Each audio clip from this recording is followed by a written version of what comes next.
Sanibonani, igama lami nguSamukelisiwe. Ngingathanda ukukhuluma kancane ngosuku lanamhlanje, usuku labantu besifazane, phecelezi Women's Day.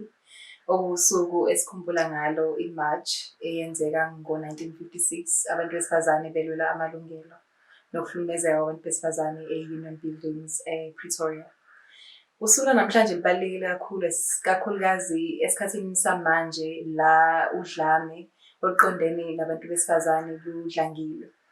Ngakho-ke kubalulekile ukuthi sikhumbule okanye sizikhuthaze ngokuthi sinamandla singabantu besifazane masikhumbula izenzo ezenziwa abangaphambili kwethu. Izwe lethu la South Africa izwe engilibuka njengezwe elinenhlanhla ngokuthi umlando wethu mkhulu futhi kuningi okwenzakalile okusizayo ukuthi izizukulwane nezizukulwane ezisazofika zikwazi ukuthi zikhuthazeke ngokuthi masikwazile ukuthi sidlule kulezi zinto esidlulile kuzona, nabo bazoba nawo amandla ukuthi babhekane nazo izimo esisazoqhamuka uma ngabe kufika iy'khathi enzima. Uma ngabe ngibuka usuku lanamhlanje labantu besifazane, ngicabanga amaqhawekazi afana no-Winnie Mandela abakwazile ukuthi babe nesibindi nokukhuthala ukuthi balwele ukukhululeka kwethu. Then ngiba nokukhuthazeka ngumuntu wesifazane omusha osebenza kwindawo nabantu abadala, enabantu abayibala lesiyeke silibuke njengelibala elingaphezulu kwethu. So kubalulekile kumina ukuthi futhi ngiyakujabulela ukuthi ngibe yingxenye yezwe eli-rich in history as they would put it, phecelezi ngesilungu. Ngakho-ke kuwusuku lanamhlanje akukho kuningi engingakusho ngaphandle kokuthi ngifisa ukuthi umuntu wesifazane nomuntu wesifazane abuke impilo yakhe la isuka khona, ngoba ngeke ngibuke ukuthi masabantu besifazane kuningi esibhekana nakho engeke kufane isisindo sakho, kodwa siba nama-challenges angaphezulu. Engeke ngibone ukuthi sine-innate power engakuthina, ephakathi kuthina singabantu besifazane siyakwazi ukuthi simelane nezimo siyinqobe. Ingakho sihlangabezana nezinto esithanda ukuba ngaphezulu kwezabantu besilisa uma ngase ngilinganise. Ngakho-ke osukwini namhlanje kubalulekile ukuthi sikhumbule, senze ama-reflections, personal reflections about where we come from, what we've overcome, and lokho kusikhuthaze futhi kusinikeza amandla ukuthi sikholwe ukuthi as impilo iqhubeka kuningi esisazokwazi ukuthi sibhekane nakho, silwisane nakho futhi sikunqobe njengabantu besifazane.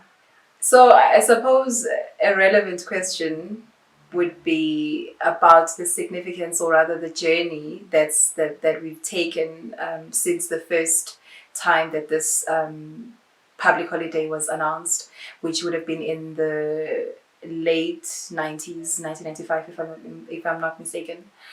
And there's a lot that can be noted and that could be applauded about how the government has tried, and private institutions as well, which have dedicated themselves to bettering the lives of women.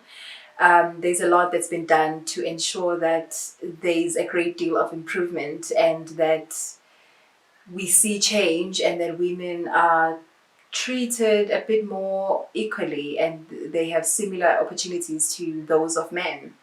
But at the same time, I think it was very important for me to note the transformation in a positive light first before I venture into highlighting some of the things that personally I would like to see being addressed as well as changing.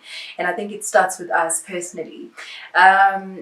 It's sad. It's very sad and heartbreaking that how many years later, more than 20 years later, we still have issues.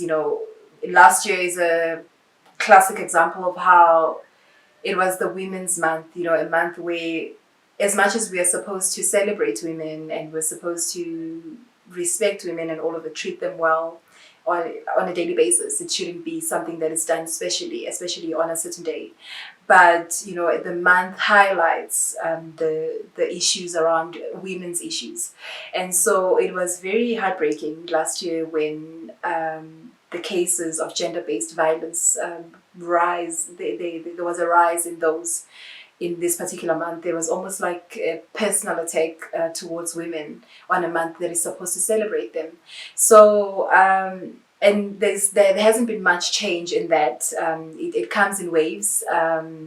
In that sometimes it quietens down, and then sometimes it just happens one day after the other. You hear very horrific stories.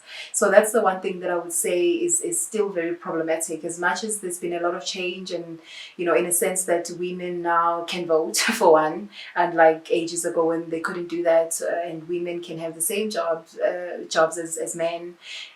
Things like that have certainly improved, and there's a lot to applaud in that regard. But it's unfortunate that as much as we now feel empowered as women, and we feel that we have the same capacity that we carry, which is similar to what men are able to do, because most things don't require you to be a certain gender to be able to perform them. In as much as we now have confidence and empowerment from that basic rights that we were now afforded. Unfortunately, it's equally sad that we still live in fear. We fear for our lives because the freedom, ironically, we're free, on paper, but we aren't free to be ourselves to the fullest because we worry about basic things like our safety, which is problematic, because that's something that affects our basic rights, to feel safe, to feel, that you don't have to always be on edge in a country that has been deemed to be free and accommodating and respectful of people's rights. So that's the one thing that I would say is the most problematic, and it extends to other issues. For instance, if I were to make an example with the workplace, there are payment gaps in there, in that a woman and a man may be doing exactly the same job, but the man would get paid more than the woman. That's clearly a problem, especially so many years later, where we have said, well, women, we recognize that women are just as capable, and they should be afforded the same rights. But things like that still happen in the corporate sector. So things like assault, it's not every day, or it's not often rather, that you will hear that the sexual assault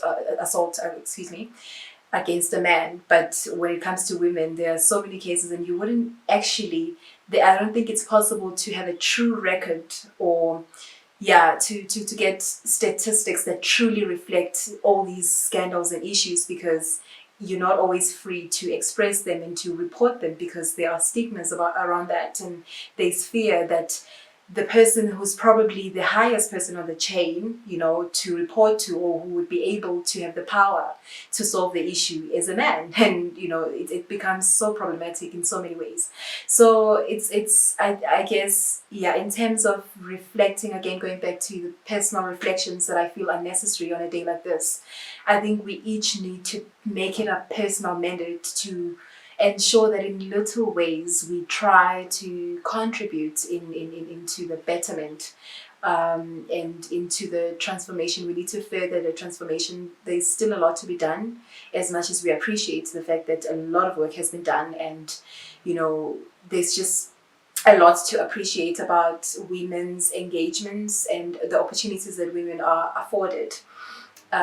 So in terms of the gaps and where I've highlighted where the issues are, I think we each need to seize the opportunities that are there, which allow us to take it upon ourselves to do something, to contribute in some way, no matter how little it may be, in ensuring that we curb these problems, we deal with them, and eventually we can hopefully get to a place whereby equality can truly be reflected in how we, how things are done, and how environments like the workplace, for instance, are truly free and transformative in this regard. And if I can make an example, personally, my pledge or my commitment, or what I would say is my personal mandate to this issue, would be to be involved in my workplace, in committees, or coming up with a committee, if there isn't one already, or a project, for instance, to raise the awareness of such issues, and to ensure that I get involved in how the business plans its strategies in curbing these issues and ensuring that the company culture is celebrates women and it affords them the right opportunities. That would be something that I personally, because I'm passionate about it, I would be involved in. That's my commitment to contributing to the change for the greater good and for the greater goal, which is to eventually get to that place where freedom and the importance of women isn't just on paper, but it's actually reflective on practice as well. Thank you.